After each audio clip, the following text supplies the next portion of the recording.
And that's the real issue here. Well, we have with us to discuss the matter a campaign funding political analyst, Chukwudi Adiuku.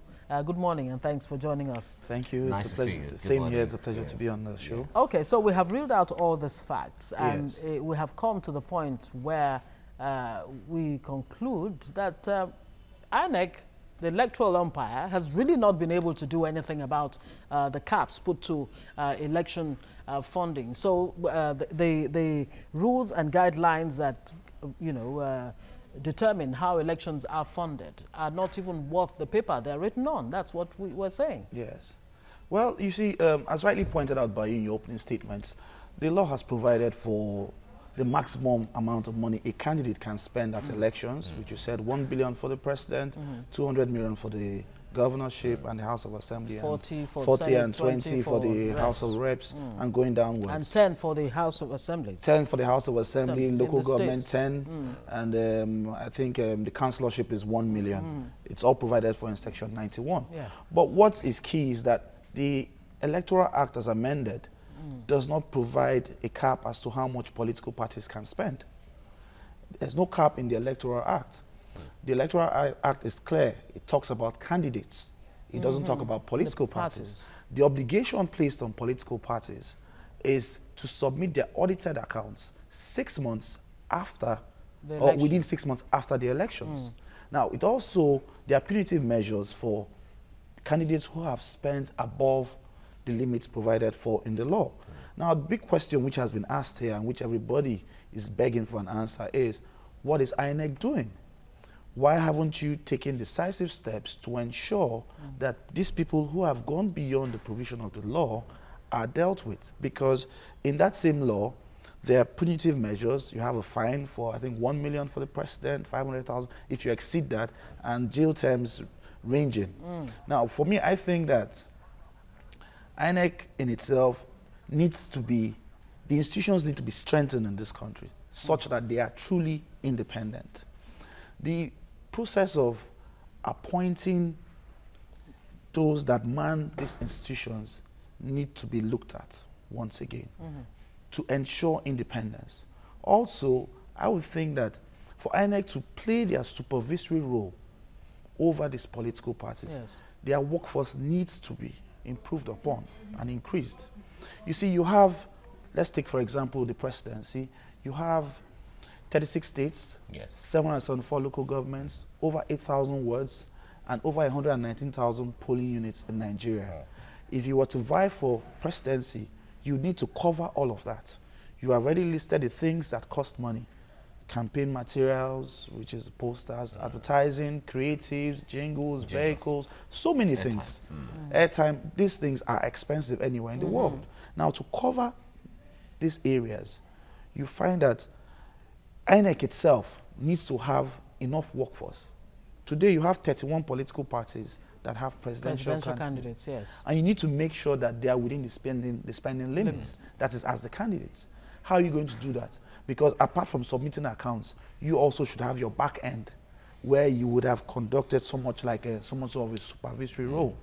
Now, this would not have been difficult if INEC, for example, had ensured that political parties, because under the Constitution, political parties are mandated to submit audited accounts of their expenses and the sources of their income every year.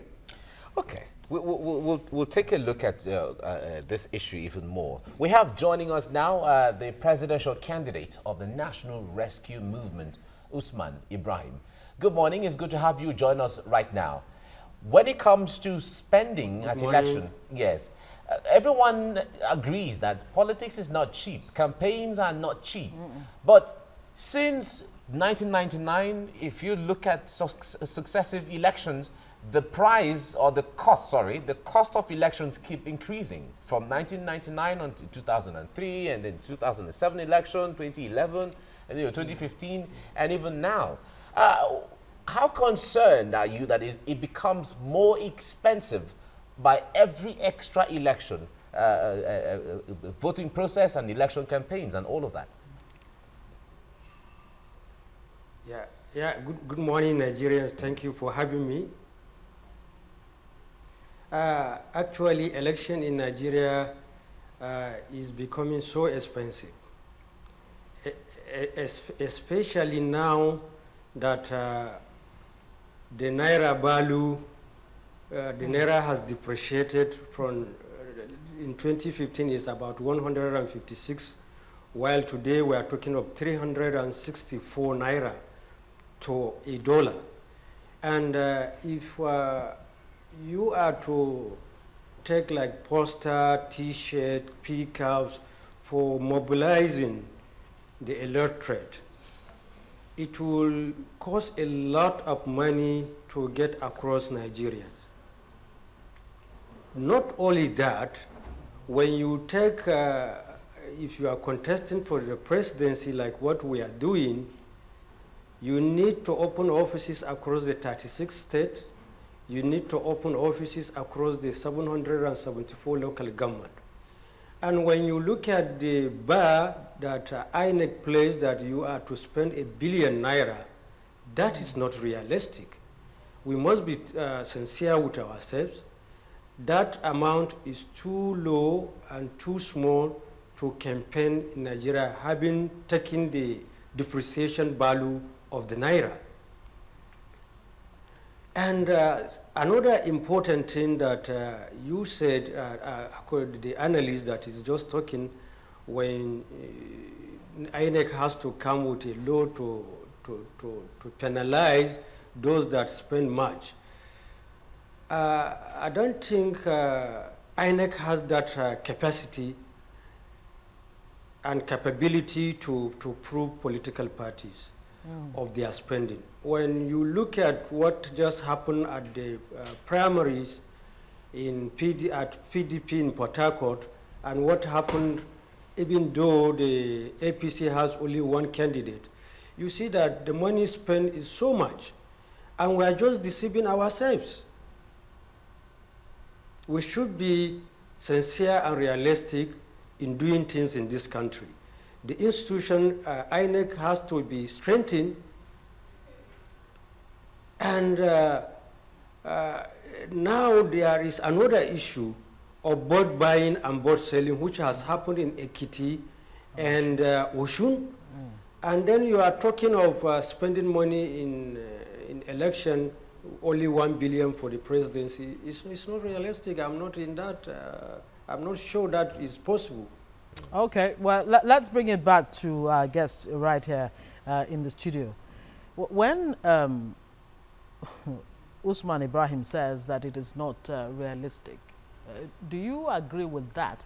Because, I mean, let's look at how election funds are raised in other parts of the world. Donald Trump, for example, as soon as he became president of the United States, he put a campaign funding committee together, and they're already raising money. They've raised about $100 million already, as at October of this year. Yes. Which means that the politicians themselves have not been able to sell their ideas or ideology to people in a way that people will actually buy in to whatever they stand for, you know. And on the part of the political parties, the party members that ordinarily, constitutionally, should be the ones funding the parties are nowhere to be found.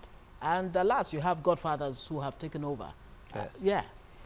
I agree with the speaker, Mr. Usman, that the amount of money pegged by the Electoral Act is not realistic.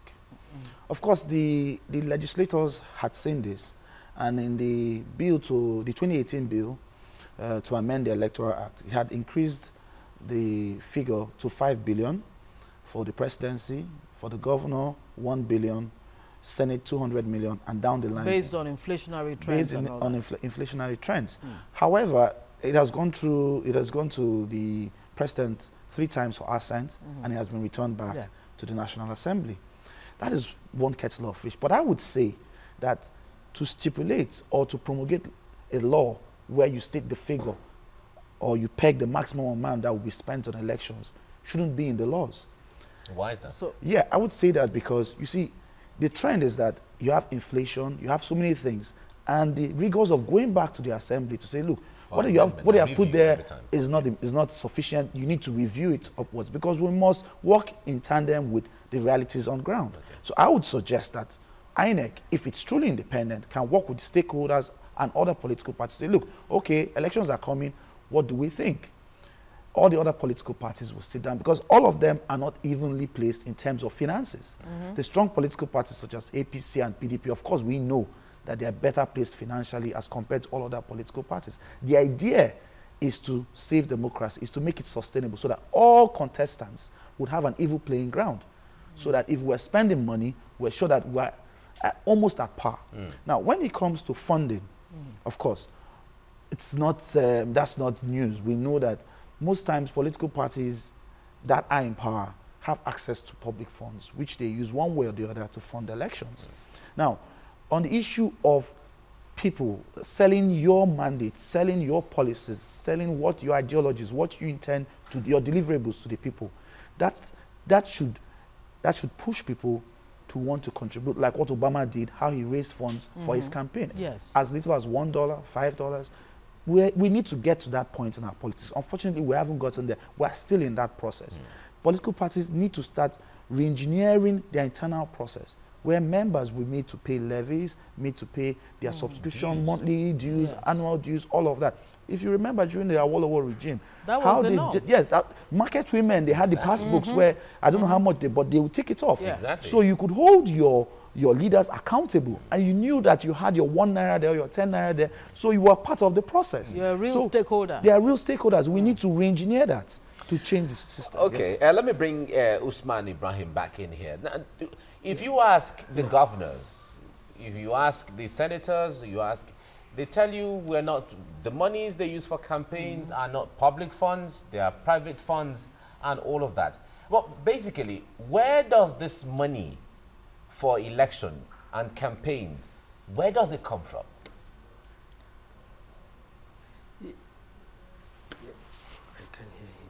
Can you, if you can hear me now, I'm asking that all political office holders who are recontesting will tell you that they don't use public funds to fund elections. So where does the monies, all these big, huge monies we're talking about, where do they come from?